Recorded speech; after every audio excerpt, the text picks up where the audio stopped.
ಎಲ್ರಿಗೂ ನಮಸ್ಕಾರ. ವೇಟ್ಸ್ ಕುಕ್ಕಿಂಗ್ಗೆ ನಿಮಗೆಲ್ಲ ಸ್ವಾಗತ. ನನ್ನ ಇವತ್ತಿನ ರೆಸಿಪಿ ತೊರಕೆ ಮೀನಿನ ಪುಳಿ ಮುಂಚಿ. ಇದು ತುಂಬ ಸ್ಪೈಸಿಯಾಗಿ ಹಾಗೆಯೇ ಟೇಸ್ಟಿಯಾಗಿರ್ತದೆ.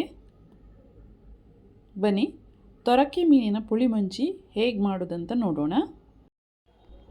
ತೊರಕೆ ಮೀನಿನ ಪುಳಿ ಮುಂಚಿ ಮಾಡಲಿಕ್ಕೆ ನಾನಿಲ್ಲಿ ಅರ್ಧ kg ಆಗುವಷ್ಟು ತೊರಕೆ ಮೀನನ್ನು ತಗೊಂಡಿದ್ದೇನೆ.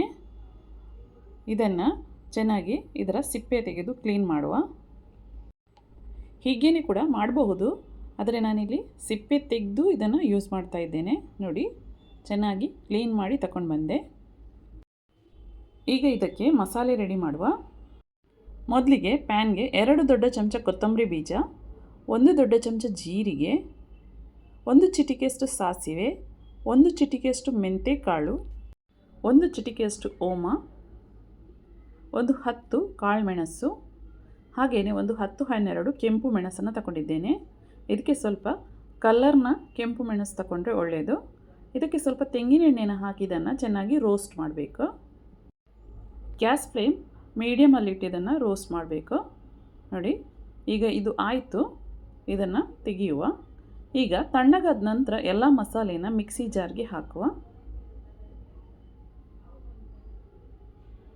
ಇದಕ್ಕೆ ಸ್ವಲ್ಪ ಅರಿಶಿನ ಪುಡಿ, 10-12 ಬೆಳ್ಳುಳ್ಳಿ, ಅರ್ಧ ನೀರುಳ್ಳಿ, 1 ನಿಂಬೆಹಣ್ಣಿನ ಗಾತ್ರದಲ್ಲಿ ಹುಣಸೆ ಹುಳಿ, ಹಾಗೆಯೇ 1 ಚಿಕ್ಕ ಚಮಚದಲ್ಲಿ ನಾನಿಲ್ಲಿ ತೆಂಗಿನಕಾಯಿ ತುರಿನ ಹಾಕ್ತಾ ಇದ್ದೇನೆ. ಇದನ್ನು ತೆಂಗಿನಕಾಯಿ ಹಾಕದೆ ಕೂಡ ಮಾಡಬಹುದು. ನಾನಿಲ್ಲಿ ಸ್ವಲ್ಪ ಹಾಕ್ತಾ ಇದ್ದೇನೆ, ಇದರಿಂದ ಒಳ್ಳೆ ಟೇಸ್ಟ್ ಬರ್ತದೆ.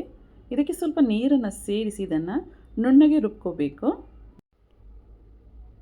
ನೋಡಿ, ಈಗ ಮಸಾಲೆ ಗ್ರೈಂಡ್ ಮಾಡಿ ರೆಡಿ ಆಯಿತು. ಈಗ ನಾನಿಲ್ಲಿ ಗ್ಯಾಸಲ್ಲಿ ಮಣ್ಣಿನ ಪಾತ್ರೆನ ಯೂಸ್ ಮಾಡ್ತಾ ಇದ್ದೇನೆ. ಇದಕ್ಕೆ 2 ದೊಡ್ಡ ಚಮಚ ತೆಂಗಿನ ಎಣ್ಣೆನ ಹಾಕ್ತಾ ಇದ್ದೇನೆ. ಎಣ್ಣೆ ಬಿಸಿಯಾದ ನಂತರ 1 ಚಿಕ್ಕ ಚಮಚ ಸಾಸಿವೆ ಸಿಡಿಯಲು ಸ್ಟಾರ್ಟ್ ಆದ ನಂತರ ಇದಕ್ಕೆ ನಾನಿಲ್ಲಿ 1 ದೊಡ್ಡ ಈರುಳ್ಳಿನ ಉದ್ದಕ್ಕೆ ಕಟ್ ಮಾಡಿ ಹಾಕಿದೆ. ಸ್ವಲ್ಪ ಕರಿಬೇವಿನ ಸೊಪ್ಪನ್ನು ಹಾಕ್ತಾ ಇದ್ದೇನೆ. ಈಗ ಇದನ್ನು ಸ್ವಲ್ಪ ಸಾಫ್ಟ್ ಆಗುವ ತನಕ ಇದನ್ನು ಕಾಯಿಸಬೇಕು.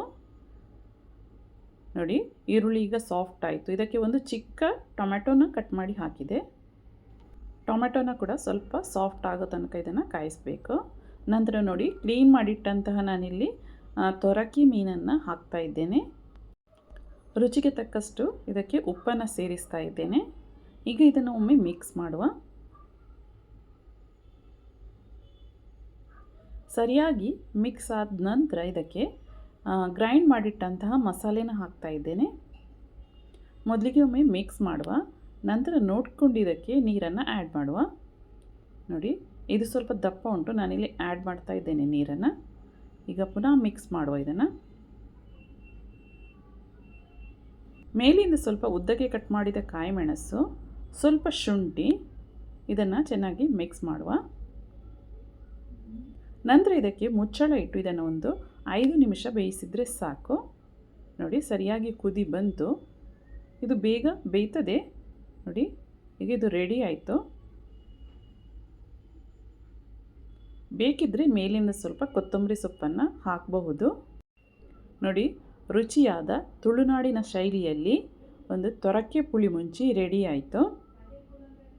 ಇದನ್ನು ರೈಸ್ ಇಲ್ಲಾಂದರೆ ನೀರು ದೋಸೆಯೊಟ್ಟಿಗೂ ಸರ್ವ್ ಮಾಡಬಹುದು. ತುಂಬ ಟೇಸ್ಟಿಯಾಗಿ ಬರ್ತದೆ. ಒಮ್ಮೆ ಈ ರೆಸಿಪಿನ ಟ್ರೈ ಮಾಡಿ ನೋಡಿ. ಹಾಗೆ ಇಷ್ಟ ಆದರೆ ನನ್ನ ಚಾನಲ್ನ ಲೈಕ್, ಶೇರ್ ಹಾಗೂ ಸಬ್ಸ್ಕ್ರೈಬ್ ಮಾಡಿ.